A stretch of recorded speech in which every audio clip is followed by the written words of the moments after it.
All right, welcome back to another episode of Joe and Doug's podcast. We're pumped that you're here. This is a podcast all about finding the best version of yourself. We want to help you get to that spot, and we also want to tackle some, current issues. Let's call it that. These Thursday ones are the little, audible. So I'm feisty. So Joe's going to have to keep me under control today, or he's just going to continue to stir the pot. Egg and egg. Yep. So we're going to talk all things coronavirus, lockdowns, government. We're going to get into it all. So to start out, though, want to kind of put on the table what are the things we're confident that we know? What are the things that are kind of doesn't matter because there's lots of stuff out there. Everything from conspiracy theory videos to Democratic narrative or Republican narrative to depending what region of the country you're in, there's a different narrative, and then there's the media narrative. And so there's so much stuff coming our way. What are the things that we're certain of when it comes to coronavirus? What are the things that you feel confident to say, I'm sure of this? Most of it we're making up as we go, and we're really not taking the time to pause ourselves and find out like really what the truths are, because things are going, once you get, so you have millions of people that are just following your lead and you're giving as much information as you can, but people are following your lead, and then they start to say, well, he didn't know anything going into it. You have that thing where everybody's ready to scatter in all different directions. So I think I know right now is it's going to be really hard to control this once it starts.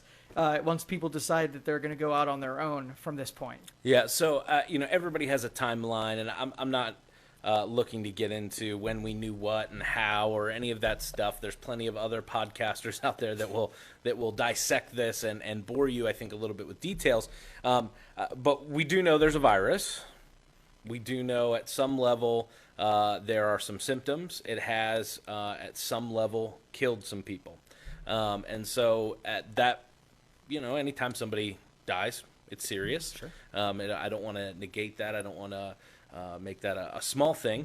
But I have kind of felt this whole time, and this is where I've kind of wrestled with, and I'm already escaping what we know into kind of where Sure. I'm at. Oh, go for it. Dig in. I felt this whole time like, and I know you can't say this because everybody who says this gets crucified for it. But at the end of the day, we all die. Period. Grandma, grandpa, all of us. Some of us in tragic ways, some of us in our old age, some of us young. I've done plenty of funerals. All of us are going to die. And we have an acceptable level of risk on planet Earth. You can stay in your house. You can stay in your bubble. You can live however you choose to live. But at some level, someday, your ticket gets punched.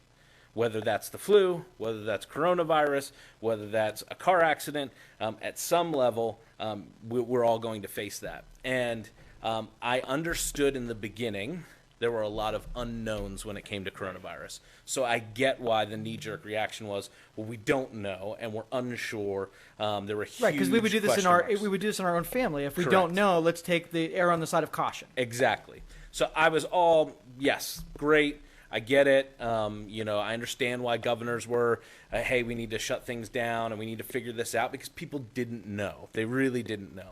And here's the thing. I'm going to spout a bunch of opinion. I'm going to try and not pontificate and preach and leave Joe sitting there the whole time. I will ask some questions. Okay. But if you want to call in and be a part of the show, you want to call 330-595-1600. We'd love to hear your thoughts on some of this. But kind of, for me, the whole thing is we didn't know, so we overreacted. I think the government overplayed their hand in a lot of this stuff. Now, I know some of my friends are sitting there in New Jersey going, it's horrible here. That may be true. But here in Ohio, we're ready to go. Like, where we're at, people are ready to go back to work. People are ready to go back to church. People are ready to be back in community. Thoughts on, so do you agree with hey, I get why they responded the way they did? Do you like that, not like that? Were you happy with that? I think they had to. I don't really think there's much choice in the initial reaction, because we would be crucified had this been as bad as they expected it to. Right. We didn't make some kind of reaction. So that's all good. From this point, I think it becomes politicized and emotionalized at this point. It's really hard to let logic enter into this once it gets to this point. So I usually bow out at this point because my opinion is not being pursued at this point, right? Yeah. And so I would say we have two choices here. Do we want to do the thing that has the best results, or do you want to do the thing that makes us feel best about it? And you really don't have those two choices, right? So if I go the logical thing, then we start talking about, preserving people and making best choices and what gives us the best numerical value at the end of the day. And we're not talking about people or emotions or loved ones or anything that takes emotional connections.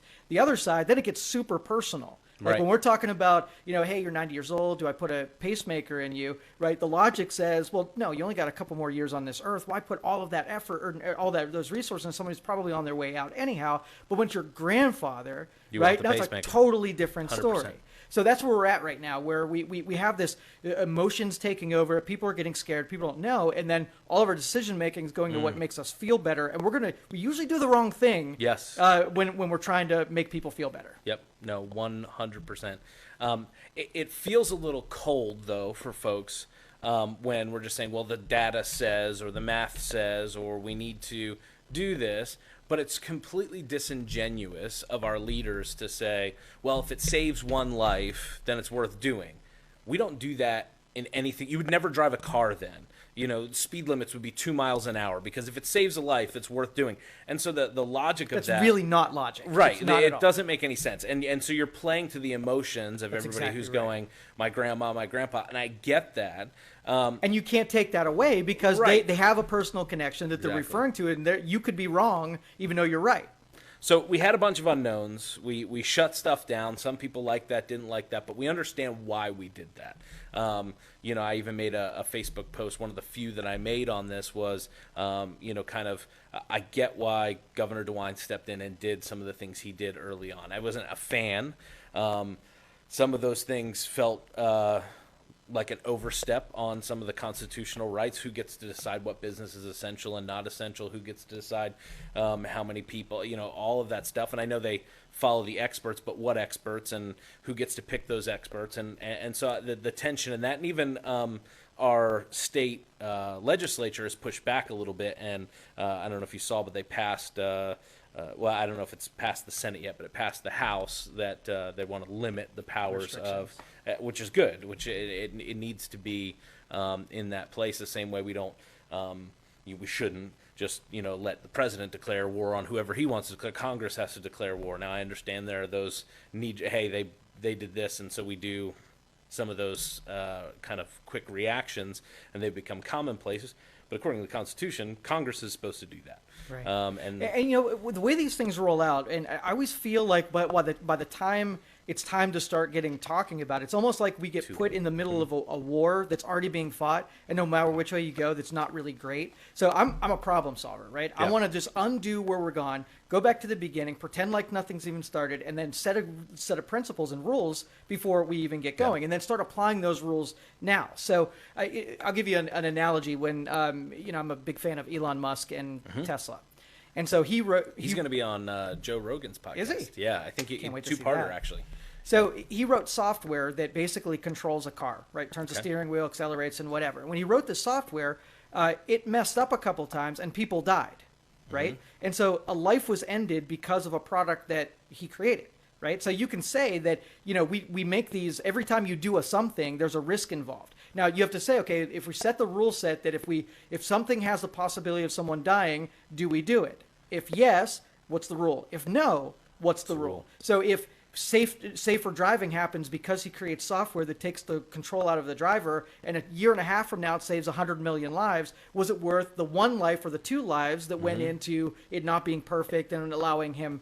Right, and those are the trade-offs, I think, in every public policy or every risk that you take, is you have to measure is the juice worth the squeeze? Exactly. And that's a tough conversation because it feels callous when you're talking about human lives, right, and whether or not they're worthwhile of being sacrificed for something else. Right, but aren't we worth having that conversation? Yeah, Isn't our country worth having that conversation? Everybody that wants to shut down the conversation drives me kind of bananas. So talking about problem solving, so we shut stuff down. Now we're kind of in this spot where we are opening, but only if you really want to, and we sort of are home, but we kind of have to stay safe, and it's a very confusing. I really felt like when the governor said, "Oh, we're gonna open things up," and then, "Oh, by the way, just kidding, we're gonna extend the stay-at-home order, but we're gonna call it a stay-safe order," but it's basically the same thing. To me, it was like, well, you just laid political cover fire for yourself, because if this succeeds and people start going out and shopping, you're like, see, we opened the state early. And then if it fails, you're like, well, I did tell everybody to stay home. Right. Like, instead of just, hey, this is the right decision, and here's what we're going to do, and here's why we're going to do it, I hate the back and forth on it. Like, I'm just like, just own it. Like, this is what you believe is right. Just, I would have more respect, even if it goes wrong, if you just own it. Well, and that's where it gets cloudy for me, because, again, I'm still in that logical mind, right, where they've said, here's what we're going to do, and here's why. We're going to try to spread this out over a longer period of time, which is painful, to bring the capacity of our hospitals. And then the next day you come out and say, oh, you know what? We underestimated our capacities are being met, so let's let some people out, and then we'll start reining this in. Now we're still on the logical train. Right? We're doing a thing because it relates to how you sold this on day one. But once you go off in another boat where you just start opening things and it's not connected to the original reason we started, you lose me, and now I don't know what we're doing. Yeah, well, and I feel like maybe in Ohio, maybe Governor DeWine did a bit better job, but I feel like in some states and even nationally, like, we're uncertain as to what the goalposts are. Exactly. Like, is the goal to not have as many deaths? Is the goal just to keep us under that curve line? Is the goal? And so if we've stayed under the curve line and we're past the peak, we're like, all right, so the next step is we need to do this. So let's problem solve a little bit here. Yeah, let's do it. Let's do it. Rather than me rant more about coronavirus, for us moving forward, how do we come out of this? Because here's the thing that we all know. Governor Abbott said it in Texas, and everybody jumped all over him. But when we open up, when the schools open up, when businesses open up, when all this stuff opens up, and by and large, right, people are, whether it's open or not, people are going out right now.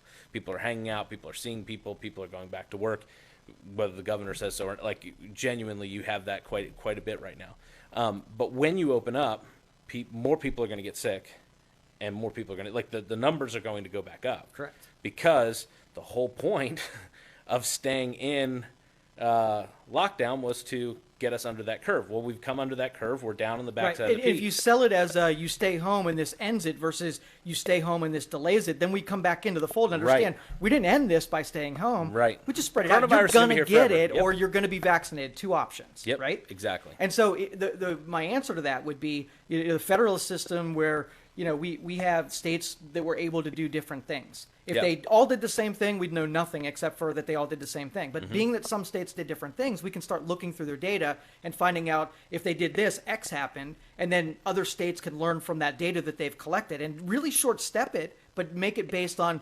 the situations of those states and what they tried already and proven out as worked. So let's talk data. Yes. Okay. Everybody has their version of data. Yes. Extrapolations. Right. Yes. And so I think for me, one of the frustrating points when you listen to a talking head or your favorite podcast or whoever it is, they have an angle and they have a reason they're sharing that piece of data from that source, whether they're on the left of the issue, the right of the issue. They're finding stuff that supports their claim rather than if you did a science experiment or a science project, objective, you're supposed to come and say, well, where does the data take us? Correct. Not, well, I want to stay in lockdown, so I need the data to say this, or I want to open the country, so I need the data to say that, and then go find those, models and things that match kind of what you want. And I think the hardest part in all this is we have impartial data. We don't have full data on any of this because we don't know everyone who's gotten it. Some people were asymptomatic, they've said. Some people didn't get tested. They went and they said, oh, you probably have, but just go home and self-quarantine.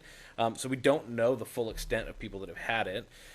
Some of the people that have died from it, we know some states had to revert their death rates because they were just throwing it on anything and everything without confirmation of tests. Pennsylvania, I think, reduced their COVID-19 deaths by almost 200 at one point because they had just slapped it on everything because there's money attached to it. So, and you know what happens when you change the standards of collecting data halfway through? You get skewed data and have no idea what it means. So even if it was an imperfect measurement or a way of counting something, if you kept it consistent, then you could start extrapolating because you had a control. You had something that stayed the same. Right. No, yeah, and then you look at some of the other countries' data, and we don't know how accurate China's is. We don't know how Sweden and Finland. People, those are always the ones But people Doug, use. at this point, even though we have imperfect data Mm-hmm. and that there's still some unknowns, I think we pretty much know, right? Okay. Like the first step should be what we already know is that sick people and people who have problems should stay home. Correct. Like they should not go anywhere. We should protect People should them. not be hanging out Right. at the nursing homes. Healthy people, Yeah. right, should increase their risk and Mm-hmm. increase their exposure, and they should get exposure to this, and slowly over time, knowing that you're going to hit it and you're going to feel terrible, Mm-hmm. and you might need to have to visit the hospital, and it better be open. That's the only way Yeah. until we get to a vaccine that we should do this. You know what I mean? Yeah, no, that makes sense. Do you think, knowing what we know now, they should have closed the schools or not closed the schools? Okay, so my wife and I just had a talk about this. Yeah, your wife's that a school teacher, Now, so- now that we've done it, we're stuck with it. If we wouldn't have done it, it would be over with now. So what you don't know or what you do know, it would have been a bad thing if you'd have done it, Yeah. but it might have been a better thing now that you haven't done it. So I don't think Mm-hmm. you win that one. I don't think you take the chance with the vulnerable like that. I think you're if you're going to risk anybody, it's going to be the people who have the absolute best chance of surviving. And remember when they Makes sense. they closed the schools, they didn't know Right. that it wasn't an 8% death rate. And I would Right. never put kids at risk if that were Right. the case. Yeah, yeah. If you knew, 1 out of 10 times getting in your car, you would die. You would not get in But your here's car. the thing, You though. start riding I mean, bike we places. kind of talked about this last show. Now that we have been, we've been holed up in our house. When we start to go out in public, it's not necessarily we're going to go get corona, right? It's almost like when you come back from Christmas break, Yep. you get new exposures, you Yep. get a little sniffle, you're going to be petrified, and we're going to fill up the hospitals of people who aren't corona, but now everybody's panicked because they think now that they got exposure, they got sick with it. Yeah, no, that's very true. The psychology of this is very For fascinating. Sure. Yep. So let's solve some problems. Let's do So it. we have to open. Yes. Right, people can't afford not to work. I don't think locking down forever is an option. There's probably not going to be a viable vaccine for if, and I use this very loosely, the president is correct, and by the end of the year we will have a vaccine that would be the fastest vaccine ever by multiples. Not that it's not possible, but it brings up questions of safety, viability. Should you take it? All those things, and I'm not a doctor. That's a different conversation. But you're looking probably more like 18 months to 2 years before you have something to even really hang your hat on, vaccine-wise. If we're lucky. Some people would like us to lock down for the next 2 years. Well, here's the thing about that. I do not agree with the lock thing because we just basically exhaust every resource that we had, and we just can't do that. Whatever. We exhausted every So resource if, we if had I've in 2 got months. if I've got 6 Man. bullets in my gun, right? If Yep. I start going back to work, I reserve like 1 or 2 bullets that if we do have a new resurgence on this, that I have something to fire. That I can say, okay, you know what? Let's back off a little bit. Half of you that I just released that are older or whatever, go back home. The rest of us are going to go back to work, get a little bit of this engine flowing, Yep. so that we can protect people who are vulnerable in that way. But if we've got no bullets in the gun, something bad happens, we are screwed. Yeah. Like no matter what happens. Because, ultimately, we need to get to herd immunity at some level, whether that's exactly through people right. having it or through vaccination. We need to do that. So we have to open smart. We are locked down. We can't change that. I know there are people that aren't happy about it. They feel like it's been too long. I hear you. We're with you to some extent. But we get why we did it. This is where we're at. This is the hand we've been dealt. Right. So climbing out of this, incrementally, we're going to start opening things, and you're still going to have people that aren't going to come out, even when And that's stuff fine. is full blown That's open. honestly Absolutely. fine. Yep. If 50% of the people go back and get things moving again, Yep. that's going to be enough to buy even more time. Because really, if the goal is to get to 12 months where we have a vaccine, and we know we just can't stay home for that amount of time, there's going to be a wean in, wean out thing. And this seems like it's early enough in the deal that if we wean out, or we wean in, we can wean back out and wean in. We have 2 cycles of this we could probably still weather if it goes from 100% to 50%, back to 75%, and then, back to reopening. Okay. So, obviously opening certain things. There's some things when it just comes to the government just doesn't make a whole lot of sense. Some things are open and other things are closed, and it's like, I don't understand how, you can open the dentist office, but you can't open a salon, or how you can, you can have gajillion people in Walmart, but you can't have the mom and pop retailer. Like, some of those things don't make any sense. The mom and pop retailer, they only have 20 people in their store, like, and they may sell some of the same stuff. So some of that stuff didn't make sense to me. Did it not compute for you as well, being a small business owner? And and I'm not going to go conspiracy theory on you, but the way the system works is that when they make decisions, you have lobbyists and people who are pushing that something needs to happen.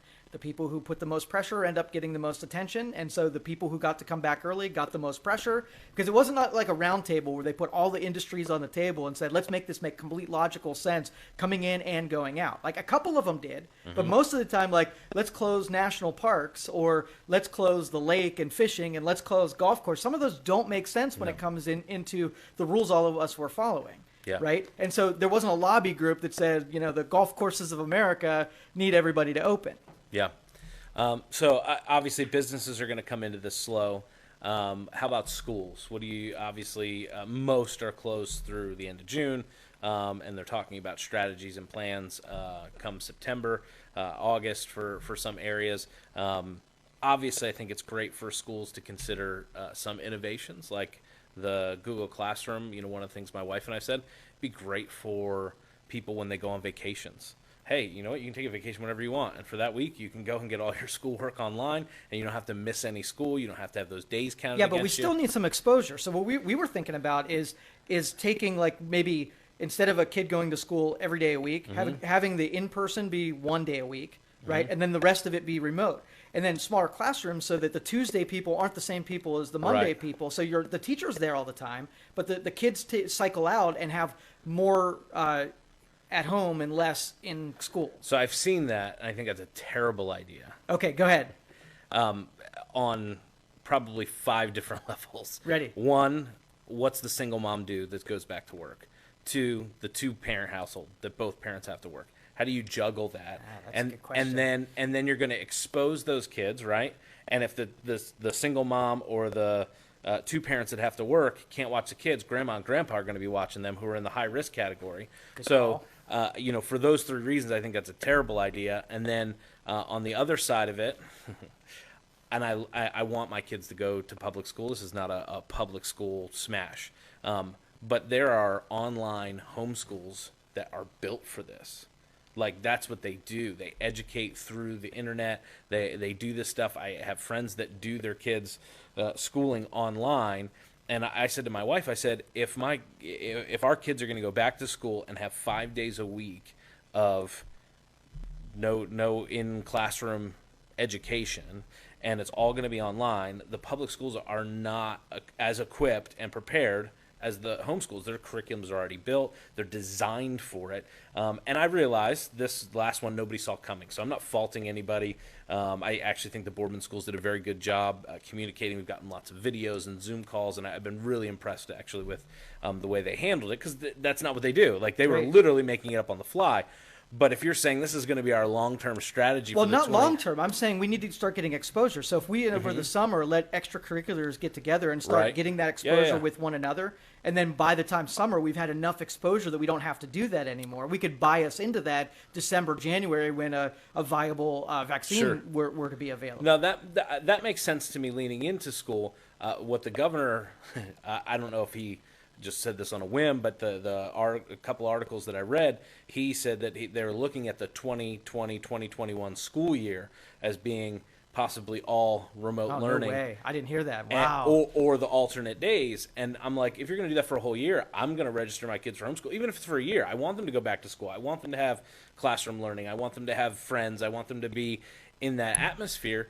But, the public schools are not equipped on the homeschool front to do that. The poor teachers. I mean, forget, I just listed the 3 or 4 parental reasons, but the poor teachers, I'm sure your wife was working way more. Way harder. Every teacher I talked to was like pulling their hair out because, they're getting emails at 8 o'clock at night, and they're being responsible to respond, and they got to create videos, and some of them have never done any of that. Some of them, it's just not in their wheelhouse, and so now instead of having to create their curriculum and manage a classroom, everything's online. It's not their wheelhouse, and so to me, I think the faster we get back into the classroom, the healthier it is for our kids. Yeah, taking a method that ramps it up real small, and like I said, I think that early groupings were, I was going in Alliance today, and outside of the university over there, they had people about every 10 feet away. They brought their kids out, and they were almost like doing like a park would do. Yeah. And I'm thinking, okay, we're like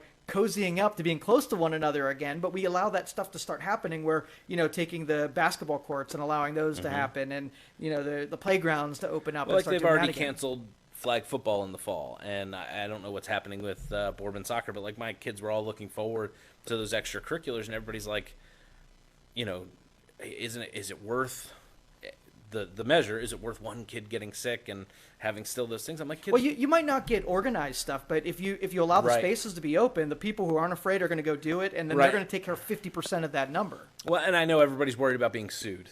I mean, that's Right. the biggest conversation that we've had about opening the church here in the next couple of weeks is going to be, what do we have to do so that that we're not negligent?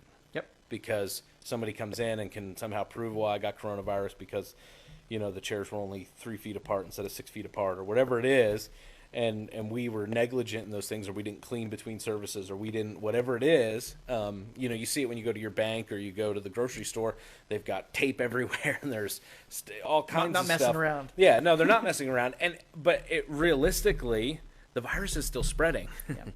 So, as much as all these measures are great, I'm not sure. Like people talk about the masks or gloves or some of that stuff, and I don't know. Every time I have this discussion, I feel like no matter what we say, you're Yep. always in the weeds, no matter what. Yep. And you can say really intelligent stuff Yep. that you have this little segment, I but the know. whole thing is so complicated and beyond like one single decision. It's daunting. And all the politicians want to do is have a food fight. Well, That's the frustrating but thing to me. yeah, and the thing They is, just wanna score whoever's points. guiding this, like, Yep. and let me another conspiracy theory. Okay. So let's just say it would be beneficial for this thing to last longer for your party who's not in power. Would you Some would have you said put it that. beyond them to extend it because it's political expedient, Sure. right? Would they do it? I know they would. Well, now Bill Maher's not a politician, but he's certainly not conservative. He's not a Trump fan. He has said on his show, flat out, there's a clip, you can YouTube it. He has said, I would take the economy crashing if it meant Trump didn't stay in office. I mean, Sure. he flat out said it, and others have intimated those things as well, which is a scary proposition. Those are the people making decisions. But on the flip side, regardless of the data, it is judicious for the conservative side of the aisle to open everything back up, because if we have a V curve or a V recovery and the economy bounces back, And we Trump- don't want to Trump rush wins the things for re-election. that I mean, side of the expediency either. We don't want political decisions to be right, but that to me is the tension. Like I have friends on both sides of the aisle, and folks on the left are like, "Oh, we have to save as many as we can," and they do it under that. And I think there are some genuine people. I'm not saying all people that are on the left are like, we just want Trump out of office and we hate this, and it doesn't matter what the data says. Keep us locked down because it'll get him out of office. Some of them genuinely think that's the best path forward and want to stay locked down because they do care about people. I don't want to paint that the wrong way. But I have some friends on the right. They're like, look, it doesn't matter who dies. We need to open this thing back up, because if we don't do it soon, the economy's not going to have a chance to recover, and it's going to be more difficult for our side of the aisle to win. And But see, the process I hate makes that. that happen. It might not even be a conscious decision, but that's Right. a product of the process, is that if your job is to get elected and that these political issues make that easier or harder, you're going to even if it's an unconscious bias, you're going to be for something that helps you, for sure. yeah, absolutely. And I think, I think it's a crapshoot. So, but the people that we trust, the Fauci's and the Yeah. the other doctor, that we hope that they stay objective and they just do their thing, and we expect that what comes out of their mouth is at face value, right? Those are the people that I truly put stock in. If those guys go political, then who else would you pick to carry the water? So can I? Let's go. Yeah, let's do it. Let's go here. So do you believe the science and medical field are objective? No, Okay. can't be. Correct. Can't be. Because you follow the money, right? And it doesn't matter, conservative or liberal, it doesn't matter which side of the aisle. People pump money into what pushes their agenda. So if I want green energy and windmills and everything else, I see, pump the thing money. is, I think scientists are good at create data, and I think that other people are good at interpreting that data and finding out what to do with it. When they're both doing the same thing, they're out of their wheelhouse on one part of it. That's true. And so if you said the numbers are 5, 3, and 7, what we should do with it? I don't know. Ask an expert on doing stuff with my numbers. That's what I would expect from an objective process. But if there's a benefit where you get $10 million for every coronavirus to your university, am I going to expect you, as partial being part of that university, to make it not coronavirus and turn down that $10 million? That's a really tough thing, for the same reason that I wouldn't trust a politician to go against their interests running for an office.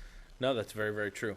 And I'm not accusing them of lying. I'm just saying that it's unconscious. Right. No, I totally get that. And so for me, that's the rub in all this. So that all of the information that we get on the internet, on our favorite podcaster, Fox, CNN, MSNBC, it doesn't matter. It's all filtered through a political slant.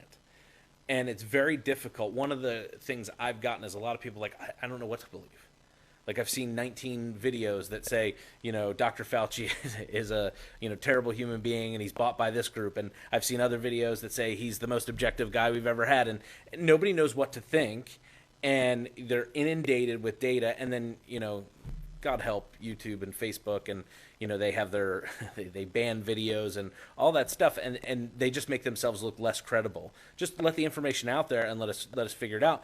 But just make it authentic. That's all we care about. Make it exactly. True. Now, my favorite thing about our process is that if you took somebody who was on one side of the aisle, let's just say that you took a Democrat who you knew was pro-union, right? And you took a conservative who was fiscally conservative, right?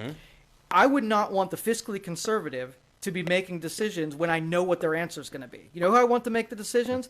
The other guy, right? Because I want this guy to hold the key for this guy and this guy to hold the key for this guy. And that way you have the best chance of getting something that's the most objective when you know that he doesn't benefit. The only thing he benefits is that he gets to negotiate with the other side. And, like when the vice president used to be the person who lost the election, so you're running against this person, he gets to be your vice president. That's like force the other guy in the room. So you do your election in your campaign a little different. Abraham Lincoln's whole cabinet, was a team of rivals. So yes, right, very much. And that's where we work best, is when people don't agree with us or sitting in the same room, because we talk different, we negotiate different, and we come up with ideas different. So let's look into the crystal ball. Okay, I'm ready. Do we have a second wave? Yes. Do they try and relock us down? I think they attempt. I honestly think that even though it's not going to be on purpose, they're going to do what we say we're going to do, but it's going to feel like it was stupid version of what we're doing. I mean, they could have planned this out and said, okay, here's what's going to happen. We're going to all go in, and then we're going to come out, and then there's going to be a spike, and then we're going to start segmenting these two segments off of there. And we're like, oh, hey, that happened, just like they said it would. And now that's what's going to end up happening, but it's feel like it's reactive. Yeah, I think one of the biggest asset any leader has is being able to cast vision, be able to talk about things that haven't happened yet, and then they build credibility when those things start to happen. Exactly. So you trust them, right? Exactly. So whether it's Governor DeWine or President Trump, to be able to say, hey, we're going to have a second wave. This is what it's going to look like. It's not going to be fun, but we need to reopen, and here's what we need to do to reach herd immunity. And that's going to mean, hey, 40% of our deaths are coming out of the nursing home in California and here and here and here. So guess what? Protect them. We're going to have to protect those nursing Absolutely. homes. The data says that people over this age, and so we're going to have to be smart about this. But if you're healthy and you're willing to take the risk, by all means, go do X, Y, and Z.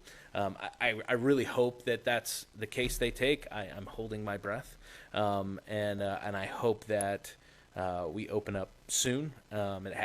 People can't stay in this state much longer. Right. I mean, people genuinely. I saw a statistic that suicide hotlines, their call volume is up like thousands of percent. Correct. Because people are calling because they're so beside themselves because they haven't had any human interaction.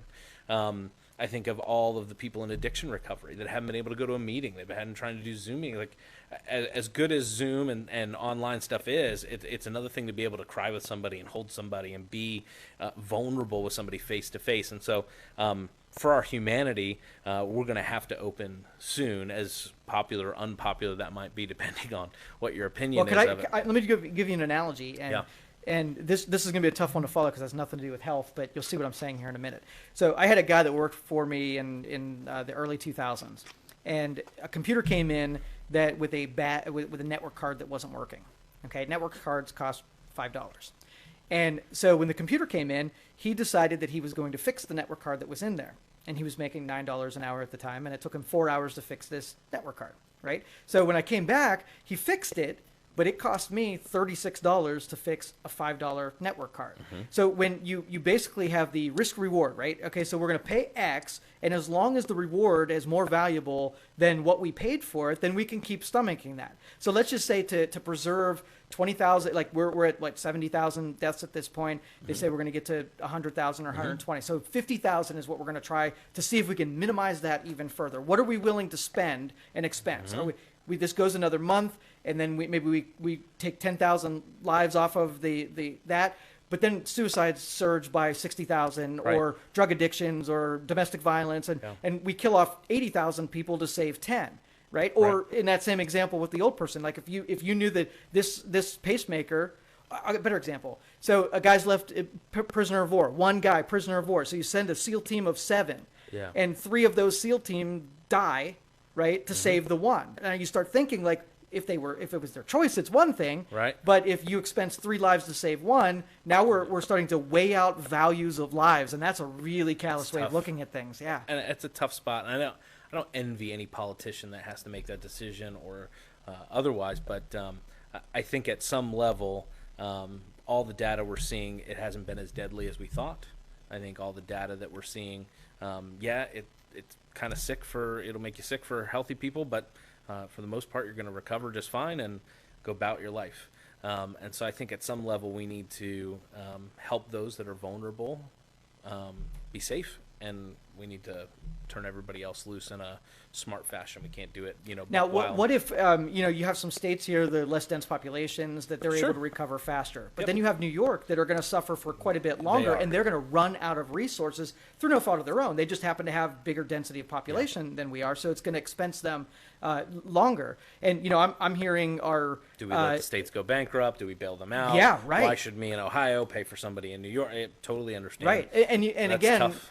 Because if we play this right, and that's part of the game where let's conserve resources so that we can expense them on a state that really is healthy enough, and use those resources and save our other states and save those other populations through whatever. And again, it's so many tough, awful choices. Yeah. You know what I mean? And sometimes there's no good choices. Right. Yeah. So for you, we'll end this with a personal thing. For you, how concerned are you for your family? What's your kind of approach been? Are you wearing mask, gloves? Are you shaking hands, not shaking hands? Like what's Joe's kind of personal philosophy on it? So when I thought I had already had this, it was a different feeling because I thought, okay, now I just get to help everybody else. That's right. You had the antibody test. Yes, and it came up negative. I had not had it, so I still have to get mine through. And so I play the flu game all the time, where I want to be the first to get exposure. I want to get it through my system. I said to my wife when this started, I said, I just want to lick somebody who yes, has it. Right, get it over with. Get it over right. with. So, and I know that sounds harsh, but like at the end of the day, I'm like, I just want to build up the immunities and then not have to think about it, be able to go. So on my way. when I'm in flu, when I see everybody start getting it, I eat all the foods that boost my immunity. I get into the nutrition state, so I'm ready to go get infected. So I have the shortest bout that I possibly can. But I can't stay in that high immunity deal. It wears out your system. So I'll get into it for a while, hope I'll get exposure to it, and then I'll have to take a break. You know what I mean? And so when I'm going around, when I'm in close proximity to another person, I wear a mask just for consideration's sake. I don't. They may feel different. Yeah. Yep. Yeah, I clean everything religiously around me, doorknobs and tables and mice and Now, was keyboard. that a pre-corona thing? It was. Okay, so because I'm a germaphobe, I don't like spreading with me, and I don't like sharing with other people that stuff. Anyway, so I'm just super conscious about it now. What about you guys? We have 4 kids. There's no way that they slobber on everything, eat everything, drop stuff on the floor. No, I mean, the kids really haven't been out all that much, but we've started having some people over and stuff like that because we were like, look, we can't keep them locked in forever, and we need some interaction and whatnot. And I think most people are arriving at that spot. I've heard inklings of other people like, oh, we had this family over, or we did this, or whatever. Like, if you're sick, stay home, like by all means. But if you're healthy, like I don't know, to continue past 6, 7, you're talking 7 weeks next week. That we've been in this spot just doesn't make any sense. And I've been outside of my house every single day since this Yeah. happened. There has So been have I. zero isolation for me. But I do fear the people who have been really locked up because I can't picture what it would be like to be there for a month and a half. I'll speak for, I took communion to a bunch of families in the church, went to like 60 some houses in 3 days, came by your house. And the people that I felt so bad for were some of our widows and some of our single folks, because they're in most cases an apartment by themselves or a house by themselves. And when I went there, like you had this sense, like, I gave communion and then we're talking, how are you? Is there anything you need? And like, there was that, like, please don't go. Like they had that look in their face, like please don't let, but they understood I had to go to other places. But I genuinely, for some of those folks, like, it's not healthy for them to be, like, we're designed to be in community. For sure. Like, literally Genesis chapter 1, God says it's not good for man to be alone. Like, it's not okay. I'll make a helper suitable for him, and he makes Eve. Literally, it's the only thing in all creation God says isn't good, is that we shouldn't be alone. And so he didn't say, but do Zoom. Zoom is no, good. no. He made sure Adam knew his wife Eve in the biblical sense of that word "knew," and we have 4 kiddos to prove that we understand what that means. But for us, we've really I've tried not to be. I want to be sensitive, but I don't want to be afraid. Like, I understand there's some people that genuinely need to be concerned. They're in that age bracket. They have compromised immune systems. We have other folks that that are afraid of this. And I've tried to, especially as I lead a congregation, I have people on this side that, man, Pastor, I'm not going to see them for 6 months, even when the church does open up, and maybe I shouldn't. Some of them have recovered from heart attacks or have medical conditions, and they shouldn't come out. And then others are just afraid, and there's nothing wrong with that. And then you have people on this side of the aisle that are like, this is dumb. I can't believe that we even shut anything down. And so I have to lead all these people, and politicians are in the same boat. They have people in their constituents that are like, we need to be careful. And you have people over here. When I took communion around, I had some people that it was a hostage exchange. They were like, put the cup down, put it down, back away. Right. And they would come out and get Airlock. it. Right. It was very much, it was very sterile. And then I had other people that came and like, oh, you can take the mask off. You can come in the house. That were like, it was very, very different from house to house. So everybody's approaching this a little bit differently. And none of it's wrong, honestly. That's the whole thing. It really it's isn't. like you have to navigate, your health issues and your risks, and some people have to be very cautious. And, other folks, I get it. Like, you're like, hey, I just want to live my life. Especially some of our folks that live in more rural areas. Like, there's nobody around them. Like, they have space. Some of them have animals and stuff like that. And, well, why am I going to live in this fear? Like, I'm not in Youngstown. I'm not, surrounded by people. I'm not in a New York City. So let me live my life. Let my kids go to school. And so I get those two tensions. But we kind of have to live in that spot. It's a tension we're going to live in, I think, for a little bit. So, do you feel better now getting this off your chest because you finally got to talk about Yes. it now? Got it all out. Yeah, my wife's had to listen to me. Yeah. But it has not really. Sorry. Once I made that post a couple days ago, I was like, we're talking about coronavirus. Maybe I made it yesterday or the day before. And I texted you and I was like, we're doing this on the next show because I just wanted to get it all out. And so I think for us, coronavirus can be serious depending on what bracket you kind of fall into, and you need to take the precaution you need to take. But please, Governor DeWine, open us up. There you go. We need to get back. Schools need to open in August, September. Yes, let's innovate and be smart and all those things. But, this can't dominate us. We need to really assert ourselves and move forward, is my opinion. All right. Well, that's awesome. Yeah. Cool. Well, that's our coronavirus thoughts. We're going to do a poll later on what you think about lockdown, open up, and stuff like that. We'll throw it up on our page, and we'd love to see your response to that. We appreciate you watching.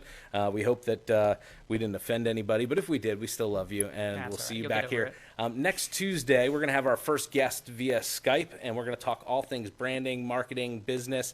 Buddy of mine from college, Jess Bouja, is going to be on here, and so it's going to be really, really fun. I think between Joe, myself, and Jess, we'll be able to really just have a good time talking business. But if you have some questions in those kind of regards, you should call in.